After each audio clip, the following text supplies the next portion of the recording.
And we have a very special guest here today that he will introduce.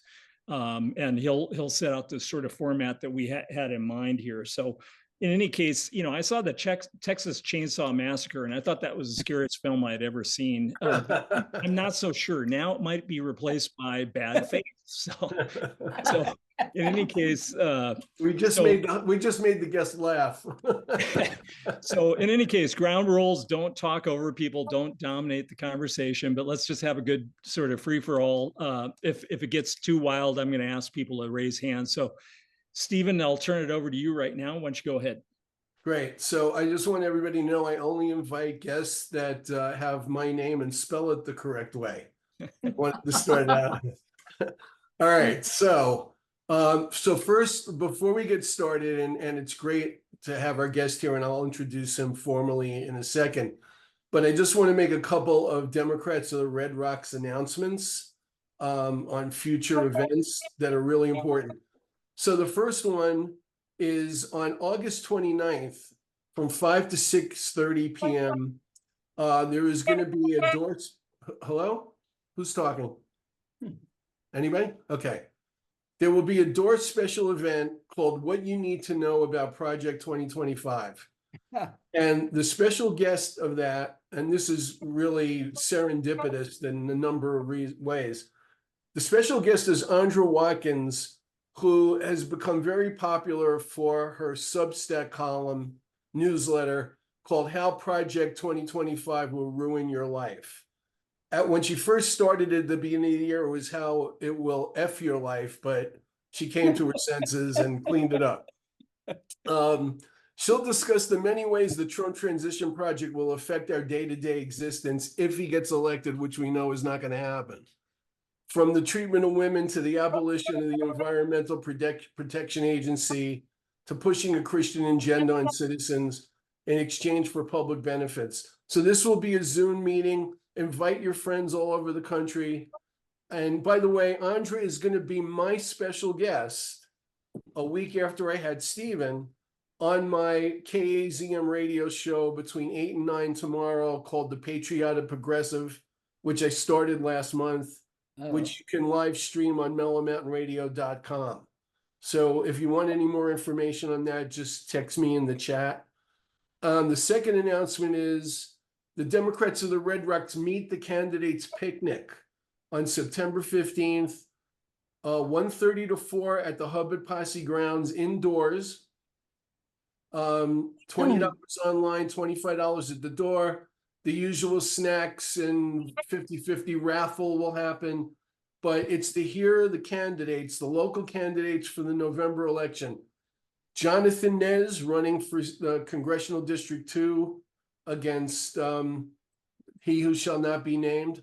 Former Congressman Tom O'Halloran, Mayor Scott Jablow, the Corporation Commission candidates, and the Legislative District 1 Clean Slate for Democracy ticket will all be guests at the picnic of Posse Grounds. So you all know you can just go to the DORR website at any time and get information on that. Now,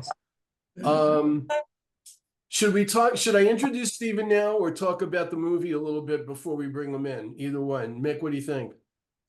Either way, I mean, one thing, Stephen, you had suggested is we get some reactions from people, and then we introduce Stephen, and then we give questions to Stephen, have him talk a bit too, but it might be nice to get some initial reactions first. And I'm sure he would love to hear it too. So go ahead, guys. Who wants to start? Scary. That was the word I was going to use. Scary. Yeah. Terrifying.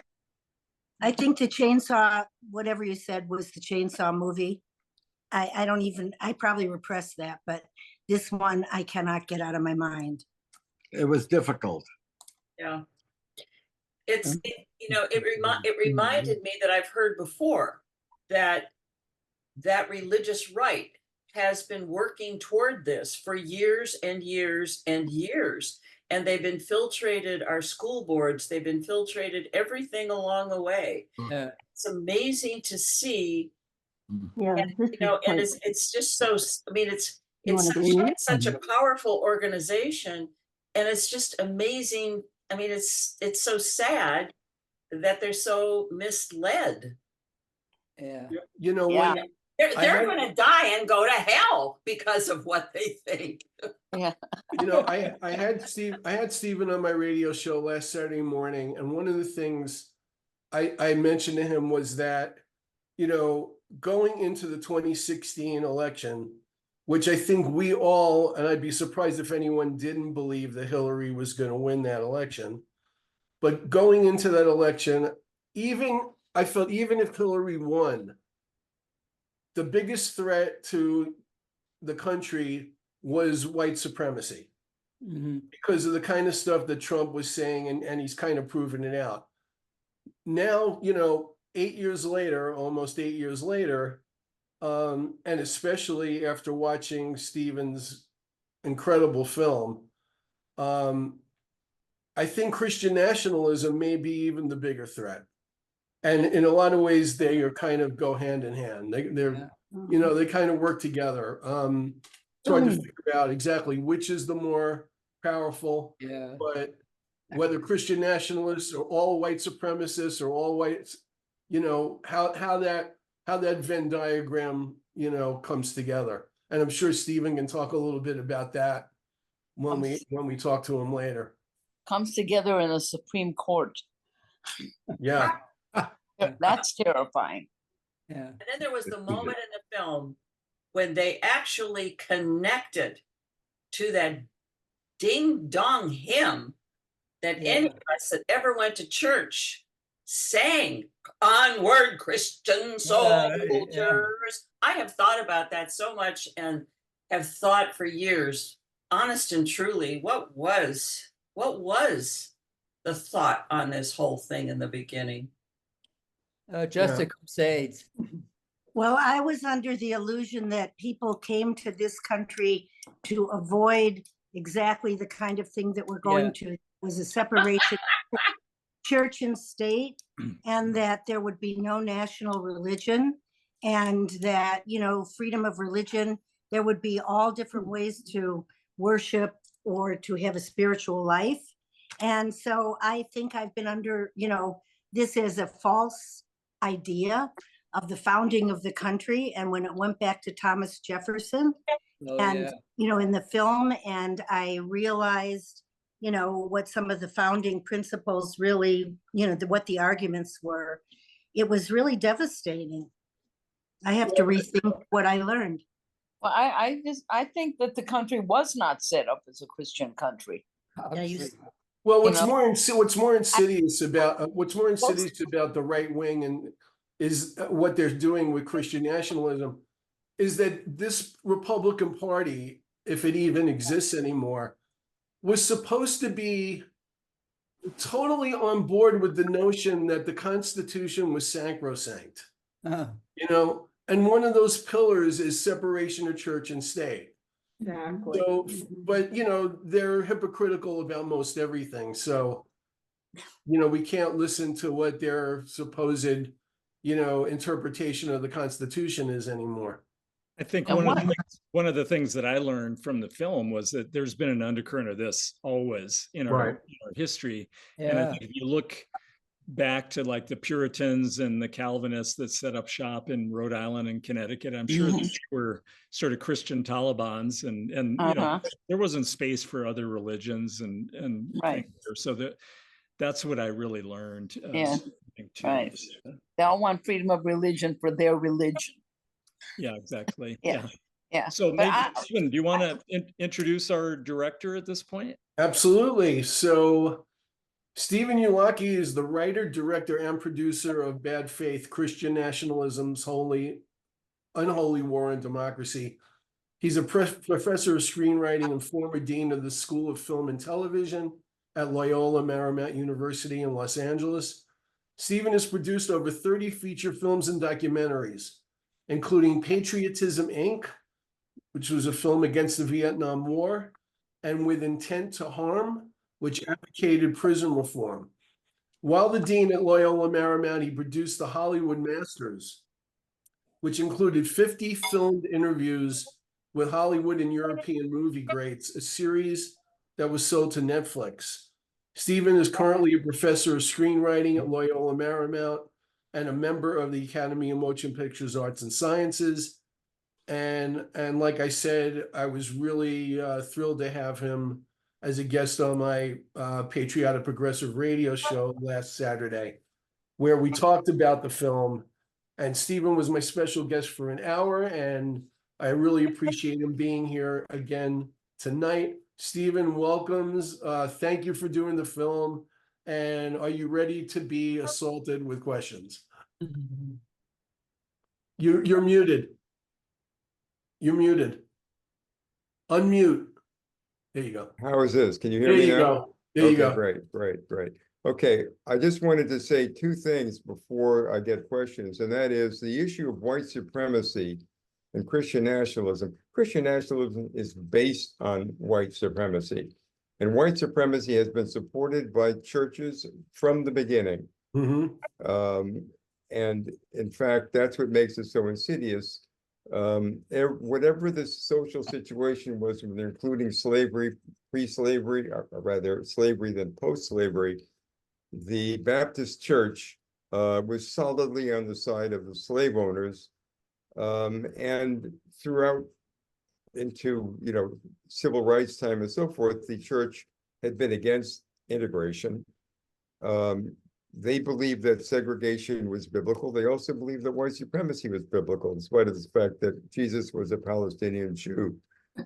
The other thing I'd like to say is that the founding of the Republic is the most successful thing that the Christian nationalists have done, is to create this alternate history. They have this guy, David Barton, going around the country with this complete bullshit demonstration of angels hovering on the shoulders of our founders when they wrote this. Thomas Jefferson is well known to have been an atheist. He's well known to have his Bible, with the New Testament, all of the miracles of Jesus have been excised. I mean, these people were not the evangelicals that they claim. And as somebody pointed out, people did come to the country. They wanted to avoid what had happened in Europe, the 100-Year War that had devastated tens of millions of people, was because of the fact that a government supported one religion and then another government supported another religion. So they said, let's not have our government support any religion. Right. That was the huge breakthrough, and that the sovereignty would not be based on God, but would be on the people. So this is absolute complete fabrication on their part. And of course, it's essential because they then claim that the country's going off the rails and becoming secular when it started in a religious way. Whereas in fact, the truth is, it was founded as a secular nation, and they're trying their best to try to turn it into a religious totalitarian country. So anyway, that's those two things that I heard from people. A little confusion perhaps about the founding, but there's no confusion whatsoever about the historical veracity of how this country was founded. Stephen, how, the movie makes points out how a lot of this really ramped up under Ronald Reagan's presidency. And to a certain extent, you could make the assumption that Reagan was almost as much of a puppet of the right wing as Trump is now. Trump probably on steroids, but Reagan was also doing the bidding of the Christian nationalists and the white supremacists then. But how far do you think this really goes back? Does it have its roots after Goldwater's loss in '64, or maybe even Nixon and was kicked out of office? Yeah, two things. Weyrich and the guys who were founded, who with him, the mail order guy, and I'm blocking his name, they were part of the Goldwater campaign, and they were devastated when Goldwater was wiped out. And so they determined to get revenge. They wanted the Republican Party to turn into that extremely conservative party. So that's one thing. It does go back in that particular case, the devastation and having lost so decisively to the Democrats, and Wyrick's determination to make the Republican Party as electable as the Democrats have been. Mhm. Reagan made a big deal about the Bible being that important to him. He announced his candidacy in an area of Louisiana that was a bastion of white supremacy. There were all of these signals, as the Republicans have done from Nixon and Reagan on, indicating their willingness to look the other way when all these efforts to block integration were taking place in the South. Okay, Reagan, however, did not, he got their support, but then he did not do what they wanted because he nominated Sandra Day O'Connor. Mhm. And Sandra Day O'Connor was pro-choice. And the evangelicals had gotten into the platform as part of their deal to support Reagan, that the nominee would be whatever they call it, for life, it's Pro-life. ridiculous. The unborn, the rights of the unborn, there's a joke thing that they made up, which we can get to. But Reagan, by doing that, basically played them. And which is what the Republican establishment always did with the evangelicals, to the point where, and getting further into the story, they became more and more enraged at the fact that the Republican Party was using them and they weren't getting what they wanted out of it. They get things in the platform, but that's kind of where it ended. Right. So Reagan did not. It was only Trump, who was completely transactional, who had no beliefs of his own, who needed support, and was willing to do whatever it took to get them, that he basically gave them a carte blanche. The deal was, you support me and you give me the list and I will appoint them. Yeah. And that's what he did. So that's why they like him so much, although they're obviously a little freaked out now. Yeah. Because One more question for me, then I'll open it up. One of the things that I found really fascinating that I hadn't thought much about over the years is what you point out in the film was the transition between the right-wing messaging on discrimination and focus on discrimination, and people like Ralph Wyrick and the Heritage Foundation, Federalist Society, all those groups, convincing them that they had to change the messaging to right to life and anti-abortion, that was going to be the better political message to get the support that they wanted. Can you speak about that? yeah, Stephen, I mean, that's one of the key things that shocks people in the film. I mean, we had more of this, and Randall Balmer personally interviewed Wyrick, and Wyrick complained to him. This was in like in early 90s, when Balmer, who's the foremost historian of evangelicals, interviewed him, and Wyrick started complaining about how long it took him to get the evangelicals to come on board. He said, I tried everything. I tried pornography, prayer in schools.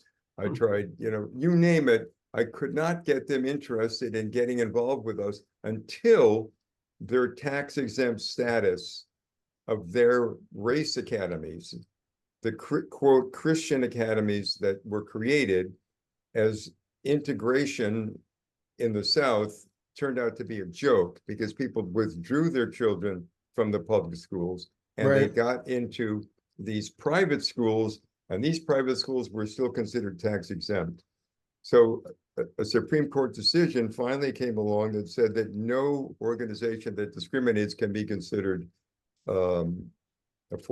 Tax exempt. Yeah, exactly. So that was the key thing. And then, of course, they had the problem of messaging. It's going to be hard to get a really strong mass movement based on carrying the flag of fight integration. So what better than to come up with this, again, I can only call it this complete bullshit about the rights of the unborn. The Baptists were applauded when Roe versus Wade came out in '73. They were thrilled. And it took Wyrick explaining to Falwell and Robertson and the others that the only way the moral majority would work is if they found something in common that they were against. Wyrick was a Catholic. and had studied for years the effect, the power of the abortion issue with Catholics. And he was convinced that if the evangelicals would also get into that, it would make a very strong alliance, and it would also be something that wasn't as backward sounding as stopping integration, which was the real purpose behind that alliance. The real purpose behind the alliance was to get some political clout to turn back whatever advances had been made in the 60s and 70s. That's what that's about. So white supremacy has been a thread throughout. Christian nationalism comes up every time there is a threat to the white power structure. This nativist strain that Ken Burn calls, that's been throughout our history, comes up. The people who were first there are now claiming that they're the rightful, that God made the country for them, and nobody else really belongs. And that's very much the belief of the Republicans today. I've seen these kind of secret videos, training videos, in which it's an article of faith for them that the Democrats only win elections because they cheat. Of course, everything they say is complete projection. Right. But nevertheless, they are completely convinced, and they go on and on and on about how the Democrats cheat all the time. It's not possible. And again, the other thing you're dealing with, which the film covers a little bit, is that these people, it's a mistake to think of them as stupid or misguided, or they truly believe this. And the fault is in those people who created that false belief, that bad faith. These people have been taken advantage of. They've been exploited. They're the foot soldiers. That's right. The evangelicals, and there's a term, I was on Rick Wilson's podcast, and he used this term that I liked. He said it was the pastor industrial complex. These people have made a fortune, an absolute fortune. And unfortunately, according to the evangelical faith, the pastors, they believe and take as God's word everything the pastors say. So when the pastors are on the take, and it leads them down this road, that's what we've got. And that's why it's not just an assault on democracy, it's an assault on their religion. Yeah. So anybody else want to chime in with their thoughts on the film and observations about the film? Robin? Yeah, hi there. Thank you very much. I watched it last night. So a comment and then a question. I just got finished reading Timothy Egan's book, Fever in the Heartland, about the revival of the Ku Klux Klan in the 1920s, especially in the Midwest and on the West Coast. So one question is, to what extent did the Kluxers kind of go underground and kind of create a channel for this new iteration? And the second question is, I had no knowledge of Paul Weyrich, but I'd like you to talk a little bit about how all of these organizations like Turning Point and the other ones with the Koch brothers, who else was involved in creating these foundational organizations that, as you make a point in your movie, are going to continue way past Trump? Absolutely. Great question. Okay, first part of the question. It's a good question, and we interviewed the woman who wrote a book about the KKK in the 1920s, and she's interviewed in the film. And at that point, they had as many 5 to 8 million people in the 1920s, including even the president was a member. I mean, it was massive. It was there wasn't anything that was, well, let me put it this way. She makes the point that the parallels between MAGA and in the 1920s is that the people who are not in those groups, have not bought into it, think that the people who have are bumpkins, and that there may be low education, low economic scale. She said nothing is further from the truth. And the same thing with MAGA. There are people highly educated, very wealthy, who are part of this. And as to whether or not it went underground from the 1920s, the reason it's interesting, the reason it fell apart very quickly in the 1920s was that it actually had been created by a PR company. This is insane. I mean, I wish we could, some of the stuff that I found out, I wish we could have had in the film. A PR company took the costuming from Griffith's film showing the KKK and actually started franchising this to different pastors around the country, charging them to become a member, charging them for their uniforms. And this was all a way to monetize the resistance to the immigrants who came in the teens and the 20s. So Trump stole the idea, I guess, right? I mean, it's always been charlatans and showmen. This is like who figured how to take advantage of the fact that there are people who are ready to, like, you know, the grievances that people have about. Anyway, so what happened though was that the leaders were making so much money that they started bickering amongst themselves and suing each other, and the public found out that the millions of dollars that they were making, the whole thing collapsed like a house of cards. Now, the instinct and the nativist strain and the kind of waiting for, okay, what's the next event that's going to threaten our sense of the ones that we should be in charge? I don't know what you call it, going underground or being dormant, but it never disappears. Right. Mhm. It never disappears. Like in the 30s, it was fascism. There was like a lot of anti-Semitism, and it didn't go away. It just simply takes other forms. Anyway, so that, and the connection, again, the point we make in the film is that for all the preparation of Christian nationalism, the pastors working their congregations, it really took the election of Obama to completely mobilize Right. and creating this white lash. Because for the white supremacists and the many, many white supremacists who are amongst us, the notion of a black man in the White House was absolutely unthinkable. Anyone And enraged them. And frankly, the Tea Party was very heavily funded by the Koch brothers. Going back to your other point about the organizations, Weyrach's genius, the creation of the Council for National Policy, was a secret organization. And the people who gave money could do so secretly. The people who were members were not allowed to say that they were members. But therefore, they were able to do underground for many, many years, building up these alliances.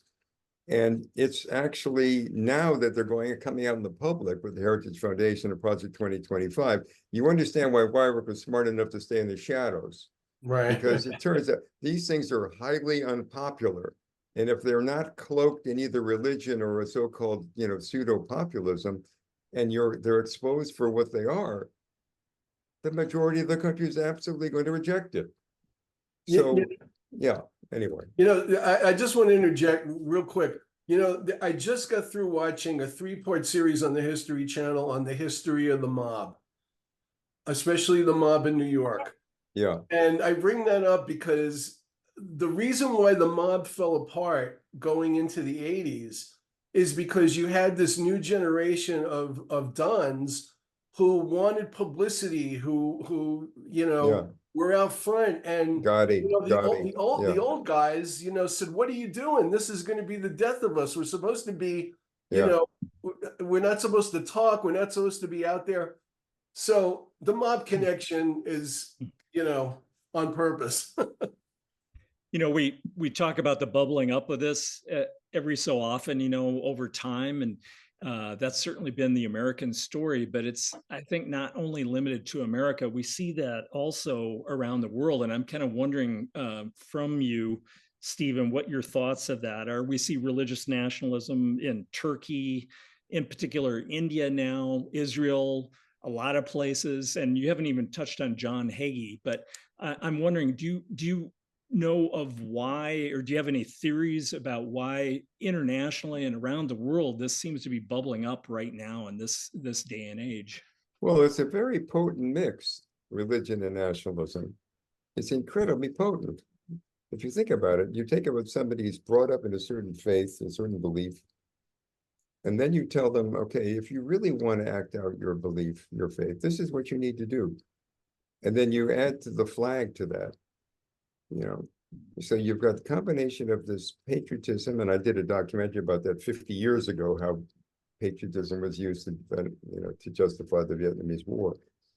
I mean, it's very easy to manipulate people, by those different devices. And actually, even Weyrich and those guys in the 80s and so forth, they all had contacts with people in Eastern Europe who were, and autocrats, and there was always this anti-democratic aspect to it, because the majority will, according to Rushdoony, totally cuckoo guy who's their guru, their intellectual genius, God is more important. It should be the will of God, not the will of the people. And therefore, democracy is the enemy of God. Okay? I mean, let's think about that for a moment. But that was it. That's the thing that justifies their attempt to destroy democracy. But the reason it continues to do well is, well, let me add to that. One of the main thrusts of Weyrich's manifesto, and really to me was a smoking gun when I was doing research on the film, because I never really believed, I thought, wait a minute, they can't really be against democracy. They can't really be meaning all the stuff they're talking about. It can't possibly be true. Well, then I read about the manifesto in Ann Nelson's book, and I looked it up, and there it was. Basically, Weyrich realized that they were never going to be the majority, and therefore democracy had to be demolished if they were going to get their way. And how were you going to do that? To weaken and destroy the institutions and take away the people's trust in democracy and in elections. So what do we have now? If you're asking, how did we end up in this particular state of this country? This was part of their plan, because once you've attacked people's belief in democracy and in elections, you created a vacuum. There's a void into which steps the need for a strong man. And that's exactly the playbook throughout the world. It's the same thing that happens. It's like it's insidious, and it works. If people find they're not, and that's because democracies are extremely imperfect, and governments don't give people what they promise they're going to give. So there's plenty of room for grievance. So that's kind of what it is. And I learned so much researching this film. I mean, boy, I kind of understand the world better now than I did a couple of years ago. And that's why I'm really appreciate when people see the film and again, talk about it, because it does alter your worldview when you understand what went on and who's behind it, and taking their goals very seriously, and not just calling them misguided or not so smart or any of that. None of that is effective at all. You have to take them as the serious threat that they are. And yeah, I mean, I tend to go on and on. Let me stop there. Just a quick follow-up question, if I could, on a more technical nature. We have a woman here who's got her hand up a couple times. Oh, okay. Let's go to her. I didn't see a hand up. It's me. That's me, right? I have a question. Yeah. They are preaching overtly the violent overthrow of the government, which is treason. Why are they not being prosecuted for treason? Well, very, very good question. Because one of the points I make is that you have had this crime of treason going on for over 40 years in plain sight, but you needed to decode what they were saying. I use an example of this. When they talk about recreating the kingdom of God on earth, that they all do, and it's kind of a standard phrase, it's sort of like, you might think, I would think from the outside, they're talking about something spiritual. But they turned it to mean actually taking over the country and installing themselves, the Christian elite, in place of democracy. So therefore, yes, it's been treason. These pastors have been preaching treason for 40 plus years. And I mean, again, how you could allow Trump to run again when he violated his constitutional oath and refused a peaceful transfer of its power. That's another thing. I mean, there are so many holes and flaws in our system, that people who have the intent and now they're working from the inside, there's so much damage that they can do. That's what's so scary about this. So, but when the Democrats are in power, why don't they do something? I mean, Because the Democrats have not kept their eye on the ball as far as what's going on at the local and state level. Right. They have not done the work that the Republicans have been doing over the last 40 years. Weyrich got his cue from the Democrats and the labor unions.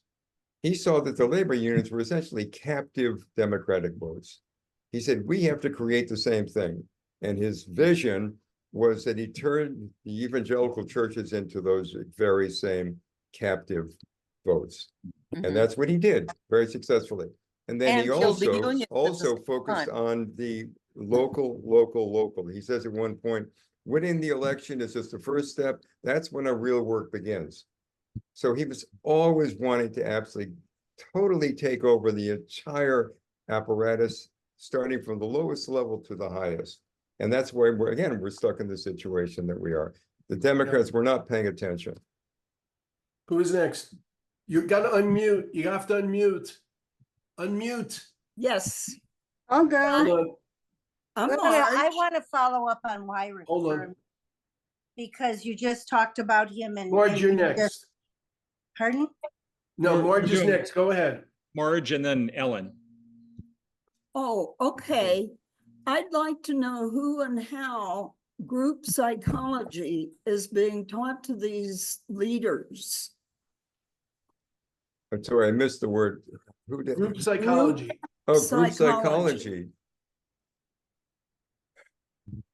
Do you mean the fact that they act so much in concert? They're such a top-down. What aspect of it do you mean? I mean, in terms of, I Help. I went to a Billy Graham crusade when I was 11 years old. yeah, And I realized then that I was feeling this pull to get out of my seat and go down front. yeah. But I had no reason to. That to me is Billy Graham's use of group psychology. Yeah. He had a lot of people around me going down front. But I feel like that's something that is being taught. Well, it's good that you mentioned that for a couple of reasons. One, if at one point we had Billy Graham in the film, because Billy Graham opened the door. Billy Graham sold Eisenhower on the notion that Christians, in particular evangelicals, were the strongest defense against communism because they really had God in their hearts. And that were the best defense against communism. Eisenhower felt, okay, what's wrong? You know, nothing wrong with this. He was a little worried about the will of the Americans to stand up to the Russians. Billy Graham comes along. Then, of course, Billy Graham got tripped up with Nixon. He realized his lesson. He wrote this famous thing that at one point we had in the film, that any time the religious right gets involved with politics, it's only because religious right is there to exploit you, you know. And yet his son, who is an abomination, Franklin Graham, has clearly did not take his father's advice. But to your point, the power of rallies, such as we've seen, we had the 1947 LA rally in the film for a while. It's incredibly powerful. And that's exactly what's happening now. There's a thing called the NAR, which is a new apostolic reformation, which has these people like Lance Wallnau, who's in our film. It's a mix of political rally and religious Revival meeting. revival meeting. Thank you. And it's incredibly powerful because you have that group psychology. You have everybody feels very powerful when you're surrounded by thousands of people who are, you know, screaming and crying, saying the same thing, and they're being led into this paroxysm of, you know, we're going to take over the country. We've got it. We've got, you know, God's on our side and all that. It's scary. Again, it's very effective because using God in that way, and that's getting stronger. Actually, that movement is actually, Walnut's been down to Mar-a-Lago a number of times because he's like they're trying to push this thing. You've got these different strands. You've got that NAR, you've got the billionaires who want there no regulations, no taxes. You've got the ideologues like who put together Project 2025. And you've got Trump in the middle who's trying to figure out how to actually get their support and not piss them off. And at the same time, he's smart enough to know there's certain things he can't say. Now, Perkins, whatever his name, Tony Perkins is really pissed at Trump because he says Trump is backing away from the abortion problem. Right. Okay. Right. Ellen? Yeah, I wanted to follow up on it's Wyrick, and you at the same time, Stephen. It's the motivation to make this film, for number one, and number two, what is Wyrick's background that led him to this position of power? Because one of the things I came away with is maybe this movement existed underground of all the time. But Wyrick in a way becomes the villain of the story. And the villain, because he becomes the manipulative mouthpiece for the whole thing. And so we need these different voices and we need these different stories. And you've told it really, in a way that makes my hair stand on end. So, so I'm just wondering what it is. Why did Wyrick, how was he able, from his background, who was he, to be able to amass this kind of influence and power? And what in your background led you to be able to articulate all this and deconstruct it in the way that you have? Well, I've been making documentaries for a long time. I was also raised Catholic, although I'm not practicing anything, but I did have a good feeling about Jesus always. I never thought that. I thought he was definitely a good guy, and I thought some of the things he said, Matthew 25, there's stuff in the Gospels, the Testament that still makes me cry sometimes because it's a vision of people behaving toward each other as I think we all believe they should, with peace and love. But that's not why I got involved in the film. I didn't know anything. I got involved in the film because I prided myself on knowing what was going on in the world. Papers, books, so forth. I, speak a lot of languages, educated and all that. I was completely taken by surprise and realized, regardless of what I thought about myself, I lived in a bubble.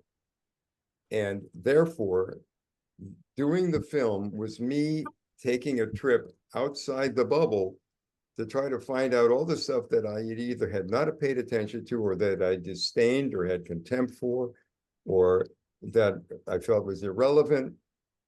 All those preconceptions I had, I realized were wrong. And so I wanted to find out, okay, what's really going on out there? Now, I also always have loved history. I was a history and lit major.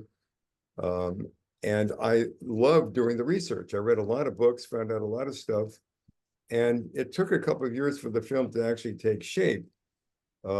Because when I discovered that Christian nationalism was behind a lot of this, most people were not accepting of that term or even of the notion behind it.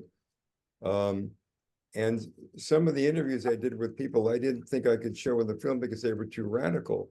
But what happened is the country has become so radicalized in the last couple of years that the things that I was finding out that initially when I would show early cuts of the film to people, they say, oh, you're crazy. That's none of that is, so you're making it up. People began to realize that this stuff was actually happening, looking around them, they could see it. So part of the power of the film, in a way, is just kind of a fluke that what I was working on and what I was discovering was becoming more apparent to people because the radical right was becoming more self-confident. They were coming out of the closet, so to speak. They decided that they now had the ability to dominate and that they were not going to pretend anymore about what they were about. They were going to come out and say it.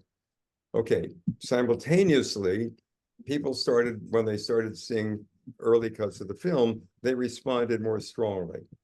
Because if somebody said at the beginning, hey, this is really scary, the scary part, Owen Gleiberman of Variety said, is that it's real.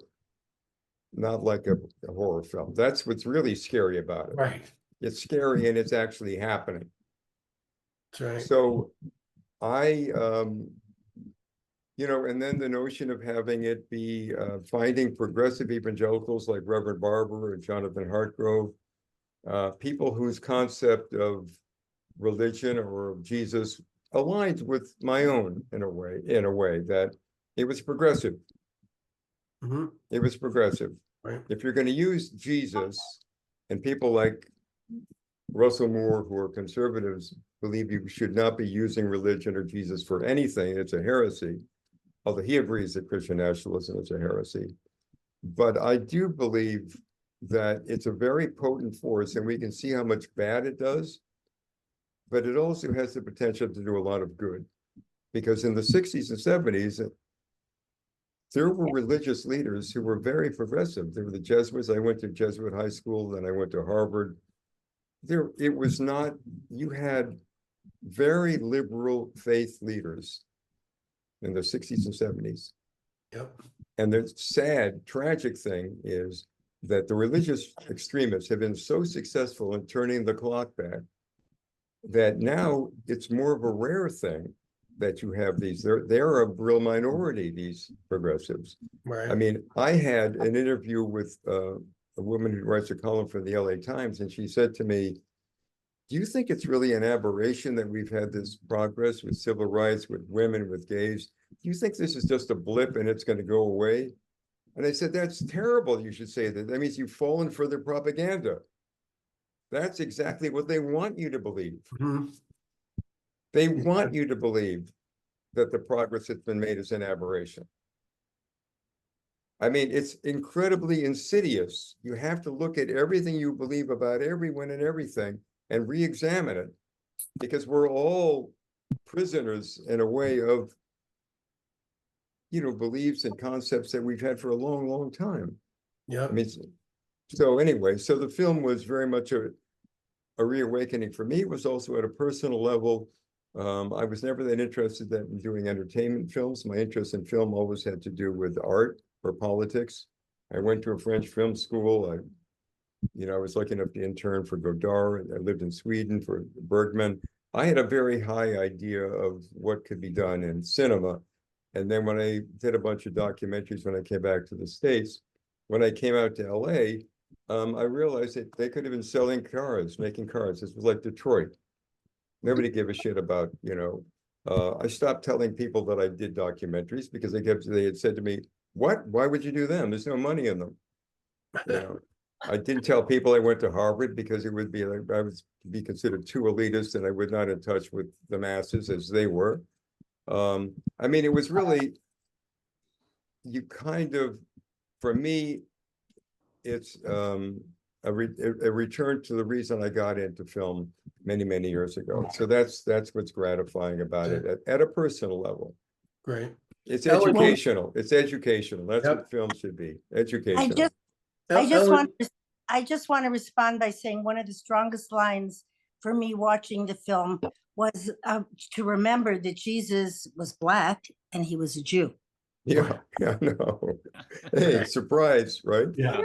Ellen, you've had your hand up. Who knew? I mean, well, Well, and then Noreen after that. Yeah. Right. A couple of questions. Donald Trump, how did this happen? I mean, he is clearly a poser. He doesn't know jack shit about religion. He's clearly a pawn.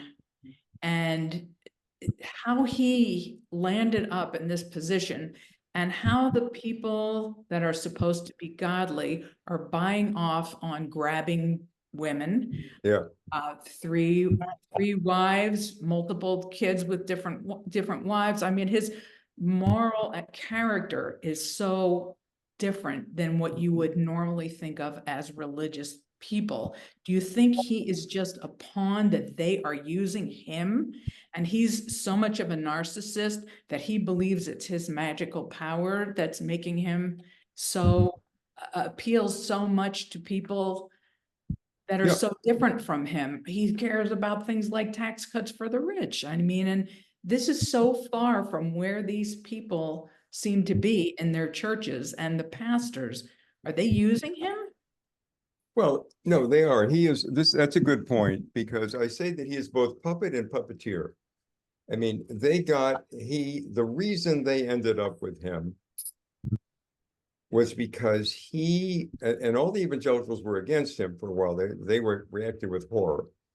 Then the primaries came, and he started doing really well in the primaries. So those Christian nationalists, those people who had been in congregations, who'd been taught for years by the preachers, who had made the deal, with the Republicans, they now were responding to his blatant white supremacy, to his blatant racism, and his kind of bullshit patriotic, showmanship. Now, they themselves, I have to say that the pastors, evangelical pastors, are themselves showmen. They're entrepreneurs. Right. They have to start, they have nothing. It's not like the Catholic Church when you've got this whole hierarchy and you've got a church. You create from scratch something. You've got to, you get a congregation, start off with a few people, get a few more, you build a church, you build a bigger church. They are entrepreneurs and showmen. So there's a lot more in common culturally that they have with Trump. They respected the showman aspect of Trump. But the real point, the real reason what happened was, when the primaries showed that he was so successful, they were faced with this moral dilemma. We abhor everything this guy stands for, but he may be our ticket. Yeah. And then Ralph Reed and a few other people jumped at this opportunity to try to make this happen, arranged for him to speak, told him what to say. What he agreed that he was going to make all, anti-abortion judges. He was going to accept all their appointments in return for financial help, and because he had no support, he had no campaign. The guy didn't have a clue about any of this. He was a phenomenon, and he needed their support desperately, and he made a deal to do for them what they wanted. Now, being the supreme narcissist that he is, of course, he thinks he's in charge. He's not in charge. Right. He's not in charge. And this tug back and forth between saying something that he said something else, and no, I didn't say that. He goes to these events and says, I love everything you're doing. And then it comes out and he's, no, I never, he's constantly trying to placate everybody and please everybody because he can't lose them. He cannot lose them.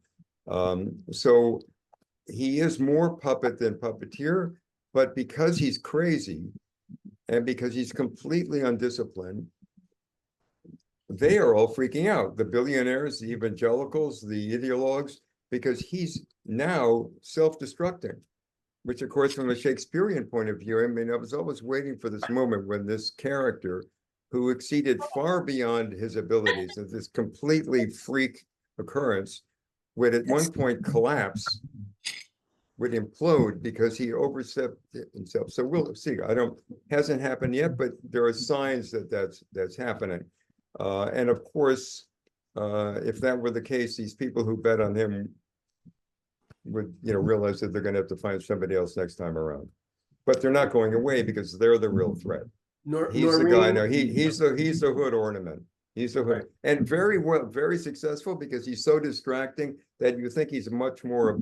There's more to him than there is. There's very little to him. Very easy to deflate, and I think the Kamala Harris and the Democrats have started to figure out how to do that. Yep. You mentioned that Paul Weyrich was Catholic. Oh yeah. I was wondering about the Christian nationalism. What churches does it involve? Does it, in your film, I think you did a clip of a Baptist church. Well, but let me interrupt you. He actually, we didn't get into it. He was a Catholic who grew up in Michigan, Weyrich, and he ended up feeling that he was really annoyed in the 60s when the Catholic Church took the liberal, where they had Vatican II or whatever it was called, when the church decided it was okay to have the masses in English, and they became less strict. So that freaked him out because he's one of these people who he joined this offshoot called Greek Orthodox, the Melkites, right. and who he felt had greater purity. So he was, again, a guy who was obsessed with this. And you have to realize this guy was considered totally fringe and a kook by the basic establishment Republicans. They all thought he was a joke. Nobody took him seriously, but they knew, because he brought the evangelicals to the party and he was a liaison, they had to kind of give him, pay attention to him, and they had to do a few things. You know, but the evangelicals were never happy with, they hated Bush, the older Bush. They loved the younger Bush. But it was always a question of them realizing that they couldn't actually, this was the first time with Trump that they actually chose the Republican presidential candidate. And that's because of Trump's success in the primaries, they're knocking out all the others. And those were the Christian nationalists, those were the evangelicals. So that's how it happened. So it's quite unusual. It's very interesting. And then the leaders had a choice. What are they going to do? They decided, they caved. They figured, you know what? Not people like Russell Moore, the anti-Trump. But they caved and they went along with it. And so we'll see what happens. Sandy, you wanted to say something? You're muted there. You're muted. You're muted.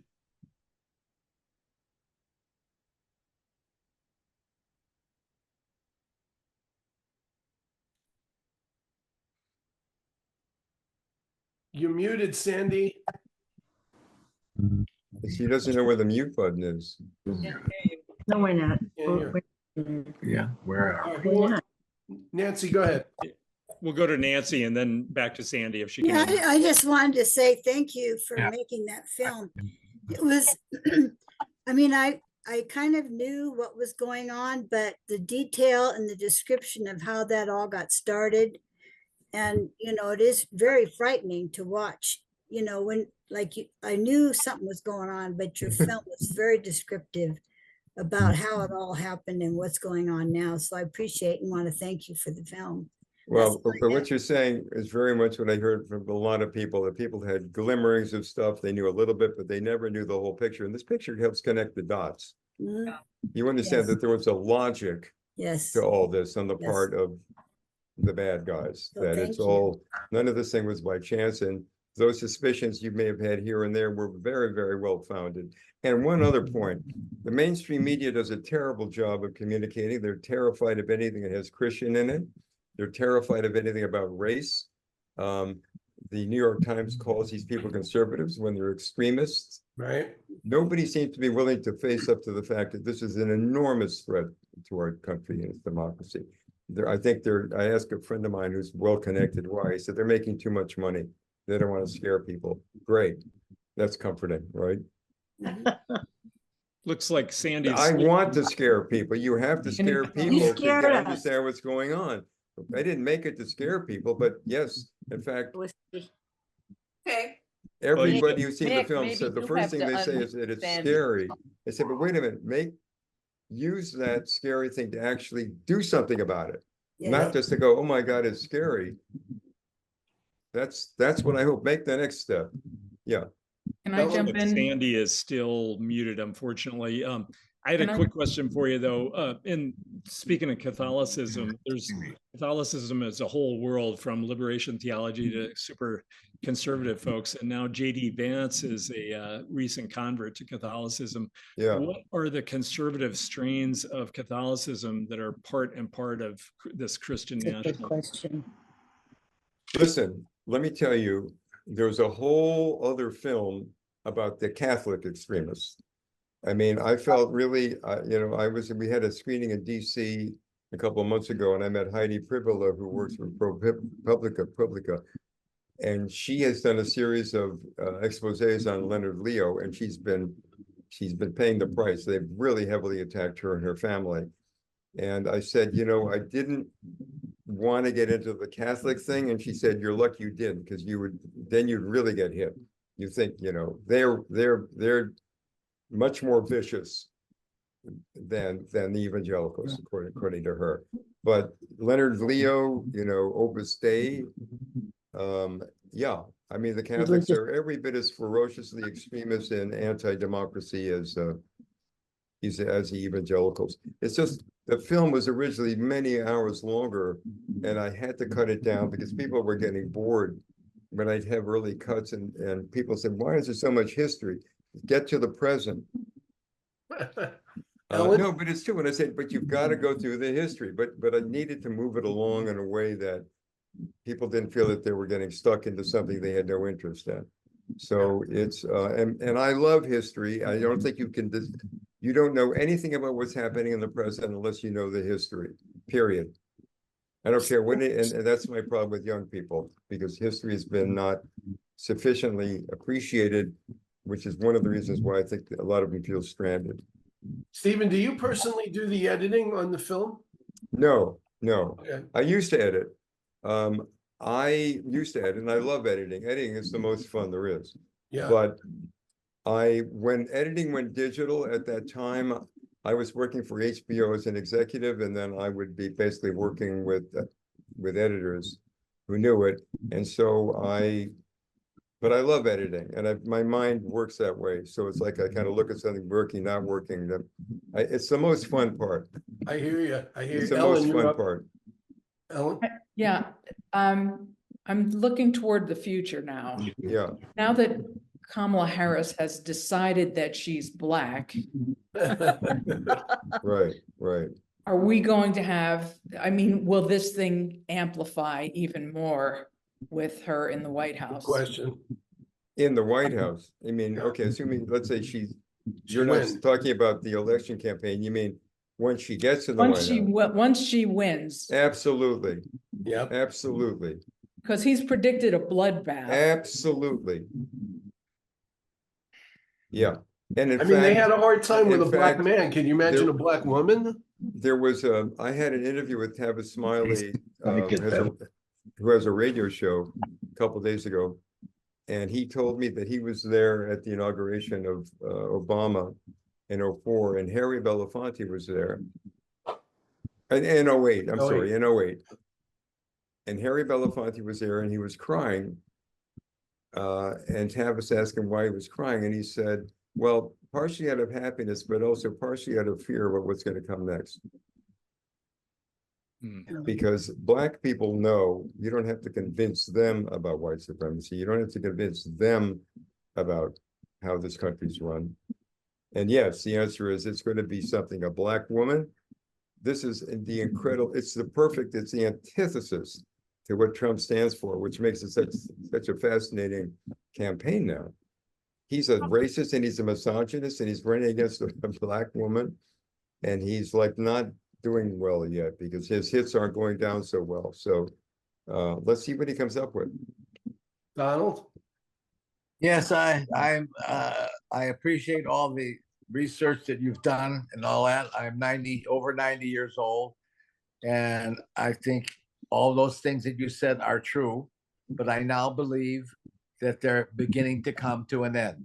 I think that we are getting to a different place. We're not going back. I know we're still, when you start going ahead, there's always drop-offs where you go back. Right. But ultimately, the point is rising. And I think we're changing. The young people are going to change. And all the things you said are true. I think we are now and even with Kamala, who now, she might even change it really if she wins, to put us up to a different place. And your historical facts are good, but I think we're getting done with them and we're going somewhere else. And that's what Barbara thinks. It's it's a dialectic. It's a dialectical. You go forward, some back, forward again, back. Yes, we've been doing that a long time, but I think now more forward than back, not more back than forward. Yeah, I hope. Yeah, Maureen? Yes, most of us on this call are in Arizona, but every time I see a Grand Canyon University ad, I kind of cringe. I kind of wonder if they're churning out little lemmings. Feedback on that? Education is a big part of this. Yeah. Start them young. Create little warriors for Christ. One of the 7 mountains, right? 7 mountains. Yeah, Madeline? Yeah, Maddie. It looks like Millie has her hand Millie up. has had Millie, her hand up very appropriately for a long time. Yes. Mr. Paid. So being from Chicago and being in a blue state, I kind of felt like I was and your film has made to see a bigger picture, so I thank you for that. And it is disturbing, and I just wonder, I'm just asking you, somebody else asked, and I'm asking again, what is your prognosis? Because you said they're not going to go away. So if Kamala wins, what's going to happen? What's your prognosis for how it's going to play out after that? Well, they're going to continue to try to undermine and weaken the system from within. They're going to continue, like burrowing like rats, or in the system, and are going to kind of fade somewhat out of sight, but they're going to be working just as hard. I mean, you can't. This is the thing again, which the level of political naivete in this country is astounding. I mean, it's because of the fact that they've not had the invasion like in Europe. They haven't had the experience. People sort of feel that they're, it's American exceptionalism thing that these things can't happen here. I mean, it's ridiculous. They're not, and the mainstream media are not helping to educate people. Nobody's getting educated on what they need to know about how the world works. And the world works no differently here than it works elsewhere. Right. Okay, and this is therefore, it's not going to go away. And I think it's Kamala Harris's election. If she's in the White House, it's going to provoke another. It's going to provoke another wave. Obviously, he's going to say he won. We know this. We know that he's already going to try to implement successfully what he failed to do in 2020. They have no interest in democracy. They have no interest. Elections for them are performative. They're a joke. There's something you have to go through, but they don't count because who cares about the will of the majority? Because they're on the right. So yeah, we've got a lot of trouble ahead. But the first step is getting him, not letting him in the White House. That's number one. I was going to say, Sandy, if you have a question you want to ask, you put it in the chat where you're still off in the audio. If you want to. Maddie, you had your hand up too, I think, right? Oh, wait. Uh-oh. Did I forget what I was going to ask? Take somebody else. It'll come back. I wonder what is it like to try to make a film like this? How did you have all the access that you had? Was it clips from things that were already in the public domain, or were you allowed access to interviews? What is it like to be you to make this film? Well, first of all, there was a lot of book research because I had to learn about this thing. I didn't know at all about any of this stuff. I thought evangelicals were morons. That's how, I mean, I'm just going to say outright, I was very prejudiced about this. And I mean, I didn't know anything about them, but I thought, okay, how can they believe this stuff? But that was I realized that was a huge impediment to my actually knowing what was really going on. So for me, the research was in the books. There was a documentary made in 2006 called The Rise of the Religious Right, which was a response to Bush 2. All that stuff, if you remember, all that evangelical stuff and these prayer meetings at the White House and this crusade against, okay, all that stuff, and all that language. And that film had a lot of good footage from the 80s when Bill Moyers was conducting all sorts of interviews, tracking the moral majority. Because he and a bunch of other people, and Norman Lear as well, who did a great PSA on it, they were aware that something major and very bad was taking place. It was a total break, a transgression of the separation of church and state by that alliance between the evangelicals and the Republicans. And it was not, again, it was, some people were aware of it, and Moyers had a lot of footage that I went through. And then you go through, I mean, now it's incredible because there's so much stuff you can get on YouTube. And the other thing that happened, this was during COVID. So we conducted, even though we conducted 25 plus interviews all around the country, and even some are in other countries, we did almost everything remotely by Zoom, which involves hiring a local cinematographer and sound person, conducting the interview on Zoom, and they were photographed in their location. And that was something that saved us a lot of time and money. I mean, it was a fluke because of COVID, but it turned out to be a great system. Interesting. Yeah. And then after that, what's the story? You've got all this stuff, you know, what's the story you want to tell? And that's where I'm very analytical and structurally minded. I mean, I have math background. It's a lot of this stuff is mathematical, I call it, you know, it's like, and I teach screenwriting, structure, premise, you know, first act, second act, third act. What's the premise? Do you land on the right? Do you resolve the premise at the end? What's the dramatic question? I mean, all that stuff comes into play from the years that I've been doing this. And it was fun. I mean, it wasn't always fun. There are times when I thought, okay, I'm completely lost. I'm never going to do this. My son took a picture of me a couple of years ago when in the midst of being lost, and I looked like I felt I wanted to shoot myself, you know, because it's really, but anyway, it came out better. Actually, it came out really, really well. And what I say is that part of the reason it's doing so well is what's bad, good news for the film, bad news for the country. Yeah. Joe, you had something? I have a question. What for Stephen? What do you think? Do you think there's a chance that we could overcome this? Well, when you say this, you mean the kind of it's going to be ongoing. It's going to have to be challenged at every step of the way. They are not going to give up. They are going to be, it's going to involve everybody who cares about the country, about their children and grandchildren, the future of the country, are going to actually have to take an active part, however they can, in order to offset what these people are doing. Because these people are like, these are like lemmings.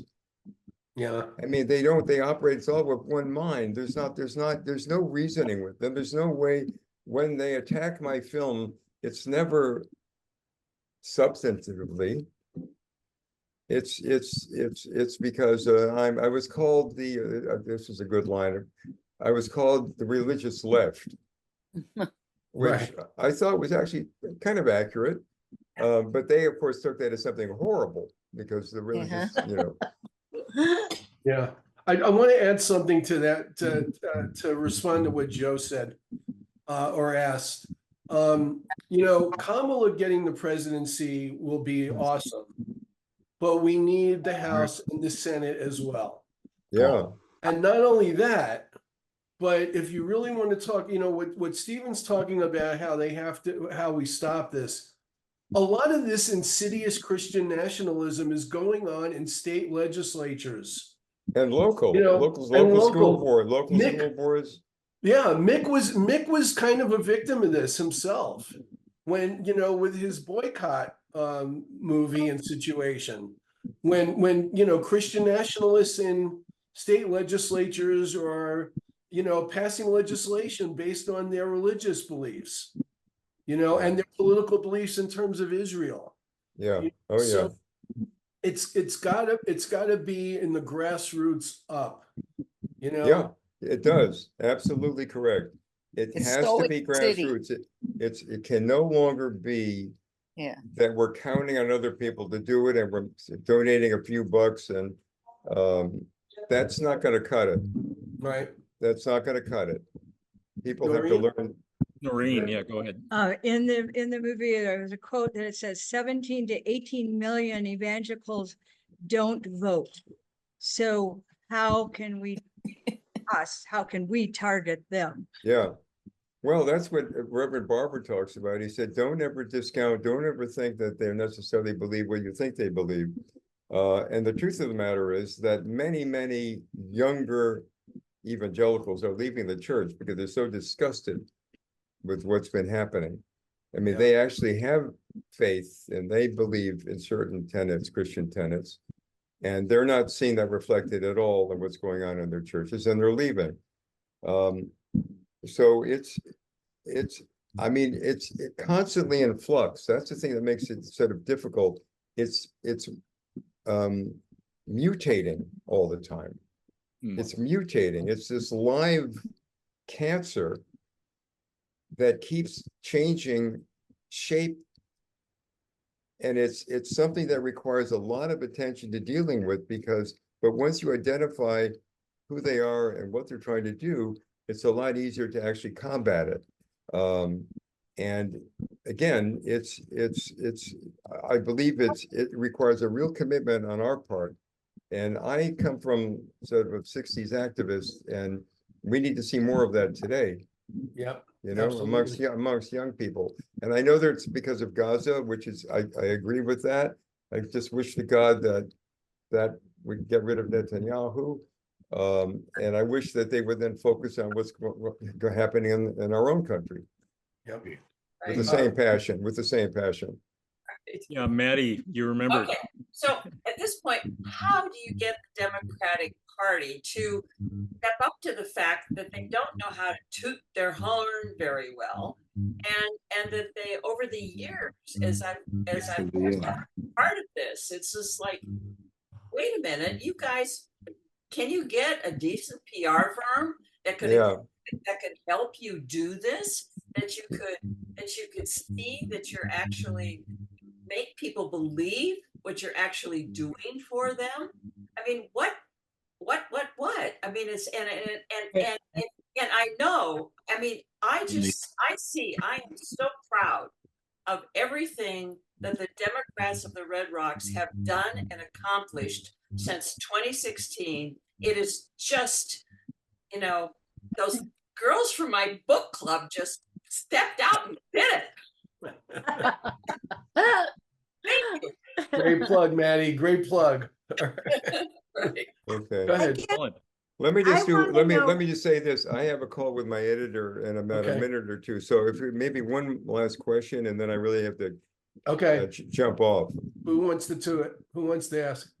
Well, I just want to know how you make 2025, the project 2025, you know, palpably understandable to people when you go to door. You know, people don't really know what's behind, you know, what it is that the change that they're trying to accomplish.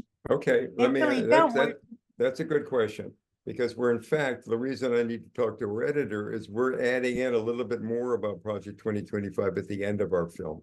Great. And we're giving it some visual graphics, and we're making it a little bigger because, in fact, Weirich's manifesto is the blueprint for Project 2025. You know, and therefore, when we say to people, if you want to know about Project 2025, watch Bad Faith. You know, and I think you're right. Nobody's going to read the whole thing, and it's done very carefully, avoiding saying things in a certain way, sidestepping things that they know people are going to like. But bottom line, it's a blueprint to crush democracy. And it is, again, these are true believers. And as far as explaining and why it's bad, you can only do it by analogy. You don't expect, but the reality is the whole goal of it is to destroy democracy, because the goal, it's based on Weirich's manifesto, and Weirich was intending to weaken and destroy democracy. And this is the continuation of that, now in much greater detail. A blueprint about what, if Trump were to win, what he should do in order to successfully accomplish what he failed to accomplish when he was around the first time. Right. So Stephen, I can't tell you how much we all appreciate that you took the time to do this. I know it was a long session, and you had great answers. And we'll let you go, and we'll stay on a little while longer and talk about you behind your back when you leave. Okay. No, I appreciate it, because honestly, to my mind, this is an educational film, and I always want to participate when I can in Q&As, because that's when you really dig into some stuff, because it's still very confusing. People always ask me at the end of the film, what is Christian nationalism? I go, well, you know, and then you start, okay, and it is complicated. Yep. It's complicated Stephen, because of the fact it says Christian, people think automatically, well, it's gotta be good, it's Christian, right? You know, and Stephen, we'd like to invite you to our session on August 29th with Andra Watkins, who is Oh. getting into the Christian nationalist end of Project 2025. She was raised in the church right. and broke away. I'm sure you know about No, her. I think Stephen sent me her Substack, I think. Yeah, I Okay. sent him the Substack, so he knows We'd it. love to have you as part of I that. may be, I don't know, I teach, you know, I started teaching next week. So, I mean, it's and actually, we're going to the Democratic Convention, we're showing the film next Thursday at the convention. Oh, yay. And we have Jared Huffman is going to give a little talk. We have Reverend Barbara's going to be there. Jonathan Wilson, Hargrove, Ann Nelson, myself, and hopefully a bunch of delegates are going to see it.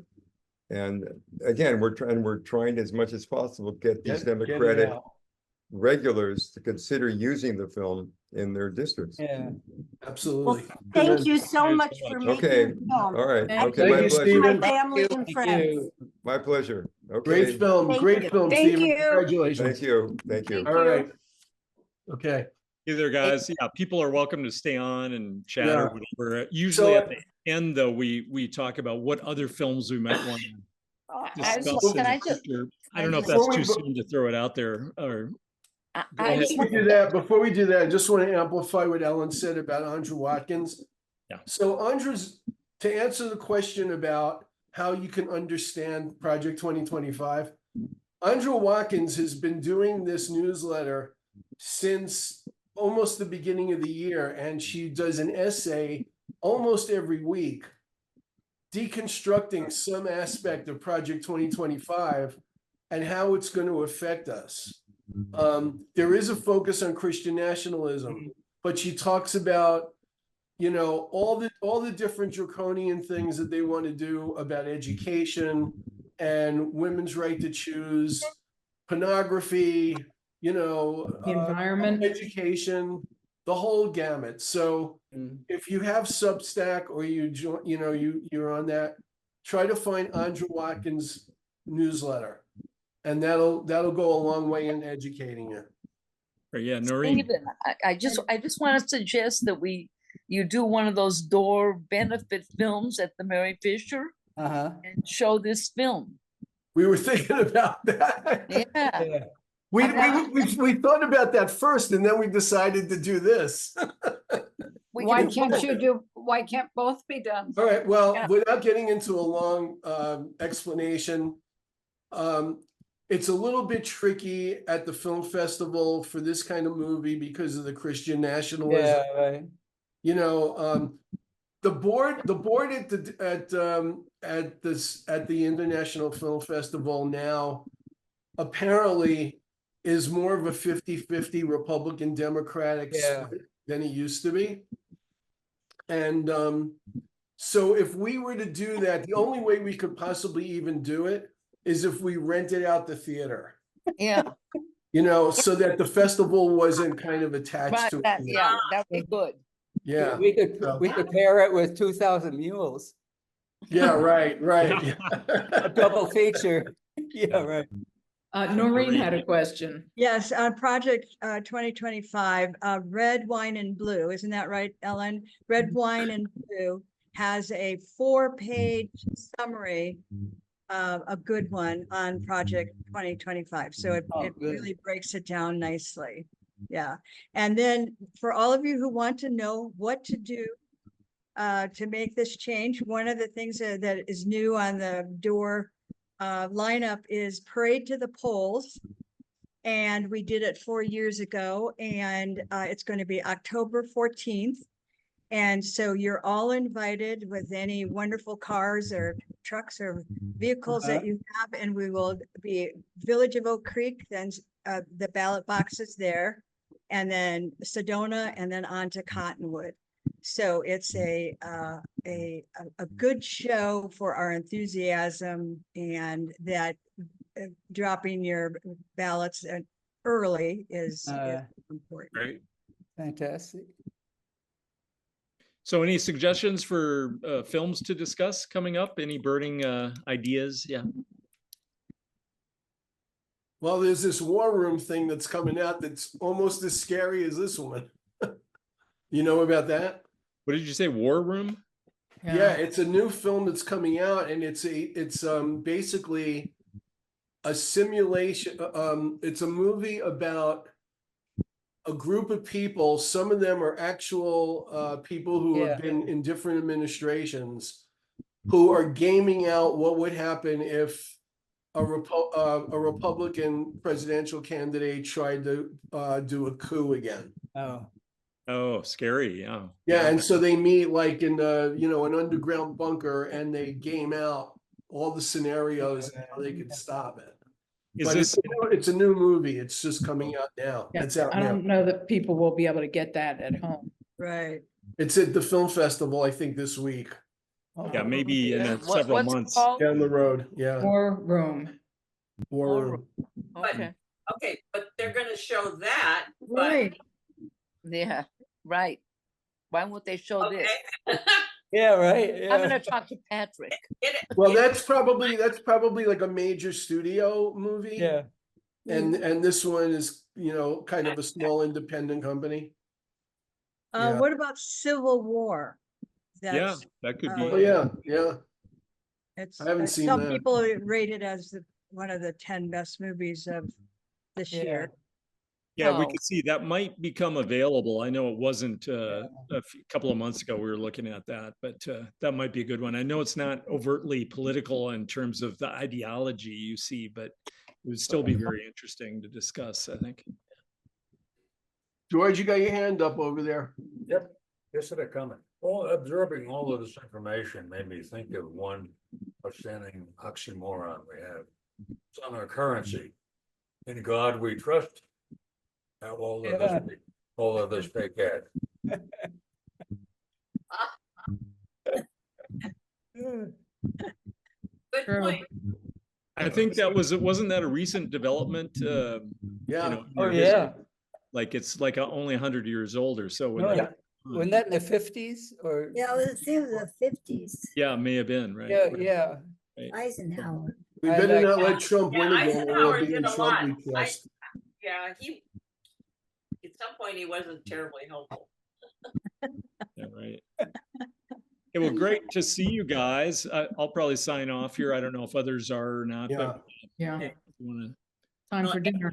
and Thanks thank you, Ellen, for hosting this. you. Ellen has been Yes. driving the controls here. Ellen, Great.